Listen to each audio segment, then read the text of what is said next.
In order to see continuous progress in the gym, you need to implement what's called a progressive overload. Now, a progressive overload isn't something you necessarily plan for and say exactly what's going to happen throughout your entire training program, but it's something you do plan to implement as your body is ready for it. So the first major concept that you want to understand is increasing the total volume of work done on each muscle group in your training protocol. And ways that you can influence this volume is by changing the sets, the reps, and the weight. These different things may or may not increase depending on what your goals are, but you will see an increase in one of those three in order to do more volume and produce more work for that muscle group. And by doing that gradually and at the pace that your body can recover from that, you'll be able to implement a progressive overload and make more progress. The next thing you also want to consider is the frequency in which you're hitting each muscle group.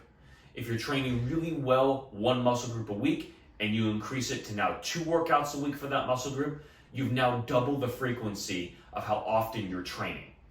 And the more frequency you can get in, and if you can recover from it, you'll be implementing a progressive overload to make more progress.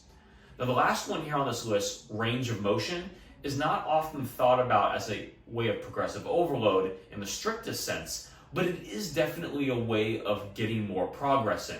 For example, if you've been only lunging down so far, and now you're putting your front foot up on a slight incline in order to bring your back knee down into more of a deficit and go below your bottom foot, you've increased the range of motion of that exercise, and now you may see more progress from it.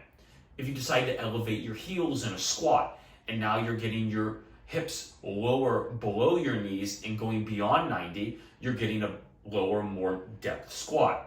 And so changing the way that you're implementing an exercise like this can help you make more progress and implement that progressive overload just by increasing the range of motion of each exercise. All 3 of these ways are ways that you can make your training program more difficult over time as you're ready for them. And that way you'll be able to see more progress.